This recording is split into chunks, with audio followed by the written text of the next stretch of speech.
자, 천진에 가득하신 화엄성중님께 뼛속 깊이 참회하니 제 영혼을 받아들여 문을 열어주소서. 이렇게 하고 이제 구체적으로 참회 사항에 들어가 봅시다. 내 욕망에 끌려간 것 오늘 참회합니다. 소원 욕심 혼동한 것 오늘 참회합니다. 욕심인 걸 모르는 것 오늘 참회합니다. 우선 이 세 가지. 내 욕망에 끌려간 것. 사람은 욕망으로 사니까 이 내 욕망에 끌려간다고 특별히 죄는 아니에요. 그런데 내가 이게 욕망에만 끌려다니면 껍데기 삶을 살게 되니까 문제가 되는 거야. 그러면 그 죽을 때까지 그 삶에 만족하고 죽으면 또 괜찮은데 아니거든. 왜냐?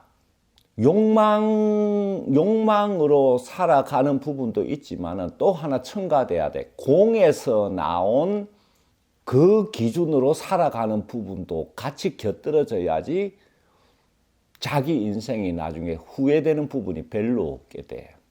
그러면 신은 나를 도와줄 때 이 공에서 나온 기준으로 가는 부분을 도와주는 것이 훨씬 많다는 걸 알아야 돼. 왜? 신은 그 사람 알맹이를 보고 상응해 주니까. 근데 그 알맹이라는 게 안타깝게도 욕망을 걷어낸 자리에서 나오거든.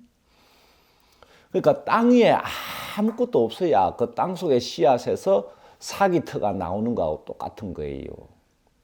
근데 내 욕망으로만 살아가면은, 이 공에서 나온 부분을 외면하게 되기 때문에 신의 도움도 겉돌게 되고, 이 욕망은 또 철저하게 그 결과가 이 운명과 음양의 지배를 받아가 자기 원하는 대로 되어 가질 않아요. 그래서 이 욕망으로 사는 부분 플러스 공에서 나온 기준으로 이게 자기 삶을 영위해 가는 부분이 덧붙여져야 된다. 현대인들은 이 부분이 거의 소실대가 없어진 거야. 그럼 뭐 욕망이 달성됐을 때는 만족이라고 그러고 행복이라고 할 수가 없어. 이 공에서 나온 기준으로 나타나는 기쁨이 행복이거든. 그래서 행복을 찾는다고 전부 난리인데 행복은 공이 기본 바탕이 된다는 걸 알아야 돼. 그래서 공을 이 빌공자라고 하지만은 이 공을 자기가 어느 정도 이 내면에서 형성돼가 거기서 나온 기준으로 물론 그 기준에 욕망이 또 섞이기도 해버리지만은 그걸 잘 분별해 가지고 이게 공에서 나온 기준을 잘 따라가면 그 부분이 바로 신의 도움을 받는 부분이거든. 왜? 신의 도움은 공을 거쳐서 나에게 전달되기 때문이야. 신이 있고 공이 있고 요 색이 있단 말이야. 물질 세계, 현상 세계. 신의 도움은 공을 거쳐서 주어지기 때문에 이 공에서 나오는 삶의 기준이 없어지면은 신의 도움이 내 몸에 닿기가 어렵다. 근데 현대인들은 공에서 더욱더 멀어지고 있지. 이상해. 왜냐하면 이 우주를 보면은 전부 동글동글한데 네모난 별 봤나?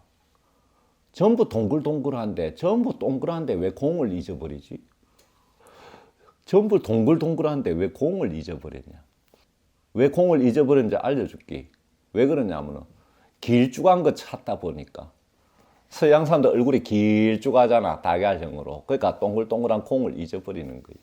길쭉한 걸 선망 대상으로 담고 싶어가지고 살다 보니까 동글동글한 걸 잊어버려서 우리 민족이 원래 좀 동글동글하잖아. 그래서 공에서 멀어져서 욕망 쪽으로 붙을수록 신과 그 여러 가지 거기서 오는 혜택, 은혜는 멀어진다는 걸 알아요. 그래서 공 속에서 신의 도움을 받는 거지. 내 욕망 속에서 신의 도움을 받는 것이 아닙니다. 그래서 내 욕망에 끌려간 의식만으로 살아가는 걸 참여를 제일 먼저 해야 되는 거예요. 그럼 이 욕망은 두 가지잖아요. 소원, 욕심. 내가 앞전에 또 소원을 욕망 소원, 반야 소원으로 또 구분해서 이 소원은 공에서 나온 그 가치를 바라는 것은 욕심이 아니다. 왜? 모든 존재가 똑같이 공을 품고 있으니까 내 개인 것만은 아니야, 공이라는 게. 이걸 알아요. 나만의 신은 없어. 공도 마찬가지야. 나만의 공이 없어. 이거 명심하시라. 이걸 잊어버리기 때문에 수행자들이 수행하면서 이 공과 신을 내 거로 만들어 버리면서 아상이 더 강해지는 거야. 나만의 신, 나만의 부처, 나만의 공이라는 건 없다. 이 없는 속으로 자기를 해체시켜가는 게 수행인데 내 속으로 공과 신을 끌어들이려고 그래. 공과 신이 나보다 훨씬 큰데 어찌 내 속에 담기겠냐? 그럼 거꾸로 수행하고 있다. 그러면 내가 내면에 공을 이루는 거 뭡니까? 그땐 내가 아니지. 그땐 내가 아니야. 내라고 지칭은 하지만, 나라고 지칭은 하지만 공을 이룬 나는 나라고 이전에 지칭하는 그 나가 아니야. 이 참의 내용이 전부 신의 도움을 제대로 많이 받기 위한 겁니다. 소원은 이제 욕심은 이제 소원의 거품이 뽀글뽀글 거품이 이제 부푸는 거. 소원이 뻥튀기처럼 부푸는 거. 소원이 살이라면은 뻥튀기 하면 부풀잖아. 그게 욕심이야. 속은 푸석푸석한 게 비어있지. 살이 소원이면은 그 살을 뻥튀기 한 게 욕심이다. 그거 혼돈하면 안 된다. 소원도 욕망 소원은 쉽게 큰 신의 도움을 받기 어려운데 하물며 욕심은 말을 끌어들이게 된다. 마가 밖에서 나를 공격하는 악마나 악령만 얘기하는 거 아니야. 신마, 내 마음이 마의 고통으로 젖어가는 거. 이게 신마거든. 번뇌망상이 계속 생겨나면서. 그러니까 그 마가 창궐하게 된다. 욕심 속에서는. 그래서 소원 욕심 혼동하지 마시라. 그럼 내가 바라는 게 소원인가 욕심인가 기준을 알려면은 자기 바라는 걸 싹 걷어내버리고 고요함 속에서 공 속에 들어가서 소원인가 욕심인가를 판단하면 정확해. 욕망 속에서는 소원 욕심 분별이 잘 안 돼. 공에 들어갔어야 제대로 분별이 돼. 그걸 아시고 혼동한 거 참여해야 돼요. 욕심인 걸 모르는 거 같은 말이죠. 욕심을 소원으로 착각하고 있거나 욕망 소원을 반야 소원으로 착각하고 있구나 이런 거. 야, 욕심 부리지 마라 그러면 기분이 당장 나빠져 가지고 자기가 바라는 게 욕심인지 아닌지 생각도 안 하지. 기분 나빠 가지고 누가 그러면, 그지? 이렇게 소원, 욕심, 욕망 요 부분에 대해서 참회가 제대로 이루어져야 된다. 자, 그러면 앞에 봅시다. 보이는 현상 속에 내 마음을 모두 집어넣고 스스로를 가두며 답답해하는 것은 이 상태는 소원이요 욕심이요? 욕심뿐인 거야. 자기가 뭐라고 이 현상을 자기 속에 다 담아놔. 욕심이지 터무니 감당도 못하면서. 그지? 자기 마음을 감당도 못하면서 왜 다 담아놔 자기 마음 속에. 그리고 그게 또 욕심인 이유는 그걸로 자기 마음을 꽉 채워놓고 또 신의 도움이 그 속에 담기길 바래. 빈 공간이 없는데. 그지? 그러니까 욕심이야. 자, 그 다음에 운의 마음 내 맡긴 것 오늘 참회합니다. 신세 타령 끝없는 것 오늘 참회합니다. 운의 마음 내 맡긴 것 참회해야 돼. 뭐냐? 좋은 운에 좋은 일이 생기면 그냥 즐겁고 나쁜 운에 나쁜 일이 생기면 한없이 땅속으로 꺼지고 이게 운의 마음 내 맡긴 거거든. 그러면은 이게 어떤 결과를 초래하느냐? 빈틈이 너무 많이 생기게 된다. 밖에서 보면. 그래서 그 틈 속으로 안 좋은 게 들어와서 나를 다운시켜 버린다. 여러분 사주 보면 그 사람 지금 상태와 여러 가지를 알 수 있잖아.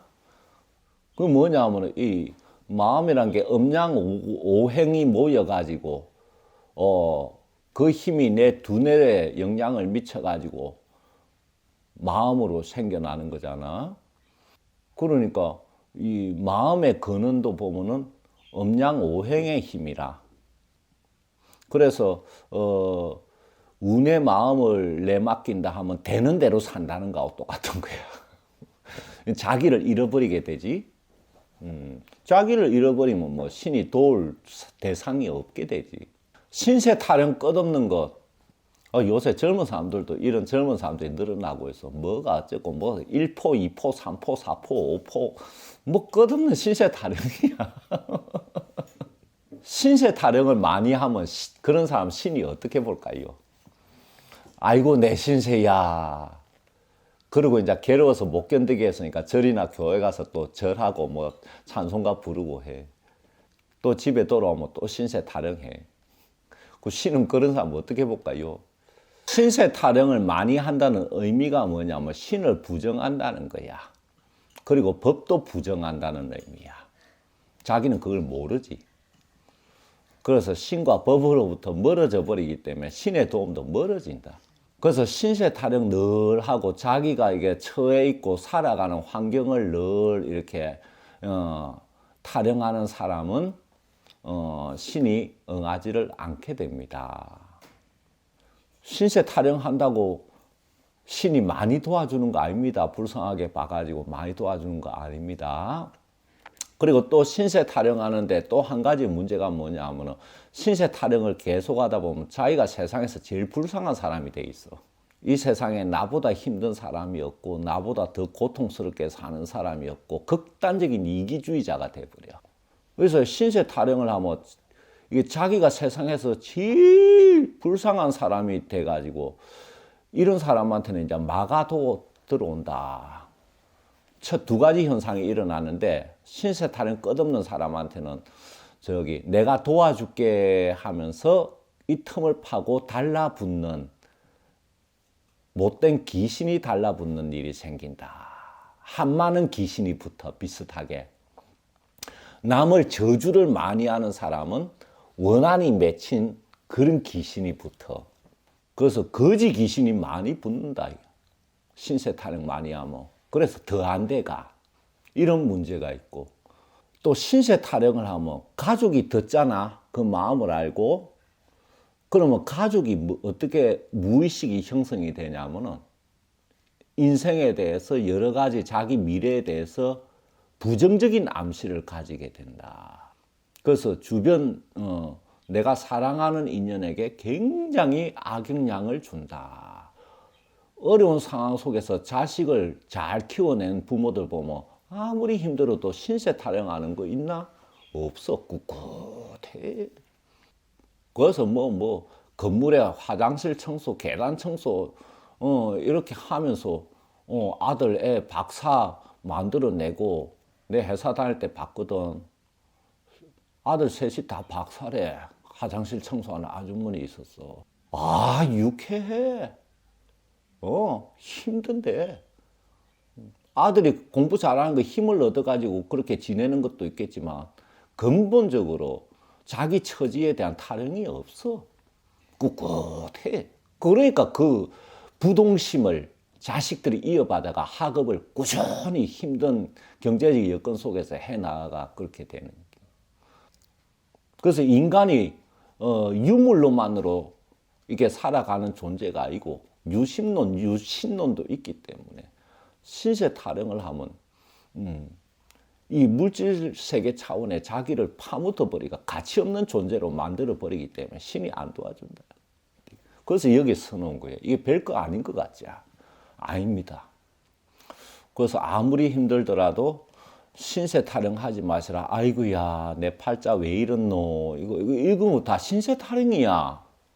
그래서 팔자 타령하는 사람은 절대 사주 공부하면 안 된다 그랬지. 더욱더 팔자 타령이 심해져. 매년 운 보면서 우리 이러니까 이렇네 하고 운의 노예가 돼버려. 그런 사람은 사주 같은 거 운명 공부하면 안 돼. 왜곡이 돼버려. 그래서 참여해야 돼요. 이런 게 있으면 특히 배우자 잘못 만났거나 자식 잘못 만났을 때 그 떨어지지도 않으니까 10년, 20년, 30년 신세 타령이 이어져가. 자기도 모르게. 그러면 그 굴레에서 못 벗어나. 암만 신앙생활 하더라도. 그래서 이거 가볍게 여기면 안 됩니다. 여기 들어가 있는 내용은 별거 아닌 것 같아도 이 신과 법에 완전히 멀어져 버리는 그런 내용들이기 때문에 이 한 구절 한 구절 좀 생각을 해야 돼요. 그냥 무작정 독송하지 말고. 그다음 모든 사람 싫어한 것 오늘 참회합니다. 이런 분들이 있죠. 아우 나 인간 싫어. 하도 많이 당해가지고 질려버려. 회사 생활 한 30년 하면 산속에 들어가고 싶지. 아무도 안 보고. 인간 다 싫어. 심지어 자기 가족까지도 싫어져. 뼈 빠지게 돈 벌어가지고 밥 먹이고 공부시켜줬더니 뭐 당연한 건 줄 알고. 나중에는 찬밥 되고 기르기 위해 그 아빠 이런 건 많잖아. 회의가 생기는 거지. 그런데 모든 사람을 그렇게 싫어해버리면 자 내가 잘 되고 못 되는 게 무인데 내가 혼자 있으면 그런 게 있나? 사람들이 모여 있으니까 잘 되고 못 되는 게 있고 복도 사람들 사이에서 찾아 먹는 거지. 무인도에 가면 재물복 아무리 많은 사람이 무인도에 평생 살면 그 복 필요 있어 없어? 없지. 사람들 사이에서 다 복도 찾아 먹고 하는데 모든 사람 싫어하면 복을 찾아 먹질 못해. 그리고 신이 도와주질 않아. 이 세계는 인연에 의해서 모든 현상이 생겨나는데 그 자기가 인연을 모두 거부해버리면 신이 왜 나서겠어? 그래서 안 되는 거예요. 혹시 그러니까 내가 아무리 사람들한테 시달키고 힘들더라도 이게 좋아하는 사람은 몇 사람 있어야 됩니다. 요새 보면은 자살 왜 하냐? 좋아하는 사람이 다 사라졌기 때문에 그래. 마음속에 사랑이 식었을 때 자살 유혹이 들거든. 그 고독이라는 걸 못 견뎌가지고. 그래서 내가 좋아하는 사람 몇 사람은 인생에 있어야 돼요. 그래야 신의 도움을 받을 수 있다는 거. 그다음 내 감정에 파묻힌 것 오늘 참회합니다. 의심 속에 파묻힌 것 오늘 참회합니다. 내 감정에 파묻힌 것. 무슨 사춘기 소녀도 아닌데 뭐 보면은 뭐 자기 감정 하나 생기면 폭 파묻히는 사람이 있지. 이게 어떤 현상을 일으키냐면은 감정이 좀 어느 방향으로 극단적으로 흘러가 파묻히잖아. 그러면 그 감정이 힘을 발휘해. 인력. 뭐든지 생겨나면은 인력이 있고 청력이 있고 끌고 당기는 힘을 발휘하잖아. 뭐든지 생겨나면은. 이거 마음도 마찬가지다. 뭐냐면 어떤 감정이 생겨나면 밖에서 뭔가를 끌어들여. 생겨난 게 저기 인력을 발휘해가지고 그럼 뭘 끌어들이겠어? 좋은 감정에 파묻히는 사람 봤나? 좋은 감정 웃고 그냥 자고 일어나면 날아가 버리지. 되게 안 좋은 감정에 파묻히지. 그러면 부정적인 감정에 파묻혀버리면 내 존재가 그 속에 들어가가지고 밖에 뭔가 힘을 발휘하기 때문에 뭔가를 끌어들이는데 되게 자기 감정하고 유사한 안 좋은 저기 귀신이나 또 생기를 끌어들이겠어? 이 공간에? 살기 도끼를 끌어들이지. 그래가 병까지 얻고. 왜? 감정에 파묻히면 호르몬 분비나 면역력이 떨어지고 완전히 왜곡이 되잖아. 살기가 생겨나고 그럼 밖에 살기를 끌어들이게 되는 거야. 유류상종의 법칙에 의해서. 그러다가 살 맞으면 이제 큰일이 생기고. 이렇게 감정이 이게 인력을 발휘하기 때문에 귀신도 끌어들이고 살기도 끌어들이고 자기가 이렇게 끌어들이는데 신이 도와주겠어요? 감정에 너무 파묻히지 마라. 이 감정 기복이 심한 사람은 신이 도와주질 않습니다. 그래서 감정 기복이 심한 사람은 자기 감정의 기복을 좀 이렇게 누그러뜨리도록 이렇게 돼야지 신이 도와줍니다. 이 신령 체질자들이 감정 기복이 많이 심하지. 대체로 보면 예민해가지고 조그만 거에도 감정이 크게 움직이는 경향이 있어요. 신기 강한 사람. 이런 사람들은 이 자기 감정에 파묻히는 거 조심해야 돼요. 그다음 의심 속에 파묻힌 거, 이 불신 사회라 가지고 인간이 인간을 믿을 수가 없게 되다 보니까 의심이 생겨나잖아. 생겨나는 거는 당연한데 파묻히는 게 문제지. 이 의심병은 한번 걸리면 거의 암보다도 더 안 고쳐지는 병입니다.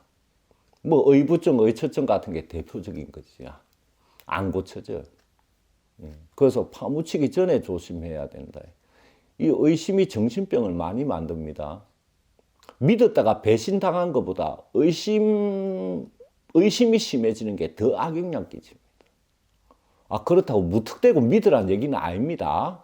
뭐냐? 뭐 의심한다, 믿는다 이전에 있는 그대로를 제대로 살펴야지요. 의심 속에 파묻힌 거 조심하시라. 이거 유전도 됩니다.